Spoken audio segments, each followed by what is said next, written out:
les Sussex sont dans une position inconfortable. Spotify a décidé de mettre brutalement fin à leur contrat de 25 millions de dollars et la firme cache à peine son ras-le-bol face au manque d'implication évident du couple. Mais de nouvelles révélations émergent qui, si elles sont avérées, pourraient faire voir rouge à la plateforme.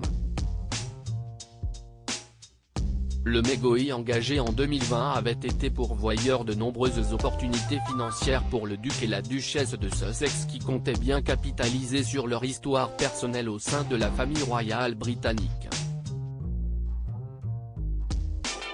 Aussitôt dit aussitôt fait, en décembre 2020, Meghan et Harry ont signé un contrat exclusif d'un montant de 25 millions de dollars avec Spotify.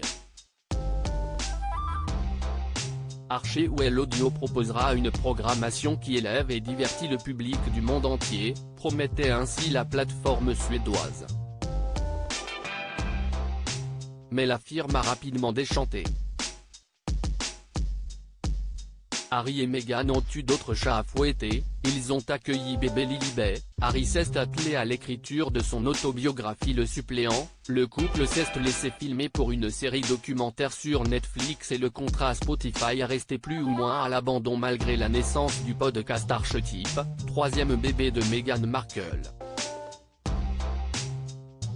Après 3 ans d'attente, la plateforme de streaming est arrivée au bout de sa patience. Le 15 juin 2023, un porte-parole des fugueurs royaux a confirmé la rupture entre Spotify et les jeunes parents. Si diplomatie et courtoisie ont joué des coudes devant les caméras, en coulisses ce n'était pas tout à fait la même chanson. Bill Simmons, responsable de l'innovation et de la monétisation des podcasts chez Spotify, en avait manifestement gros sur le cœur et a fait en sorte que cela se sache. J'aurais aimé être impliqué dans ces négociations. L'épée d'escroc.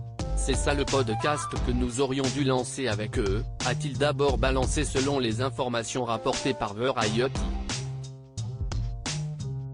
Je devrais me saouler un soir et raconter l'histoire de la conversation Zoom que j'ai eue avec Harry pour l'aider à trouver une idée de podcast. C'est l'une de mes meilleures histoires. Qu'il aille se faire voir. Des arnaqueurs, a-t-il conclu fâché. La cerise sur le gâteau ? Mais alors que l'on pensait que l'histoire des podcasts allait s'arrêter là, le New York Post fait de nouvelles révélations.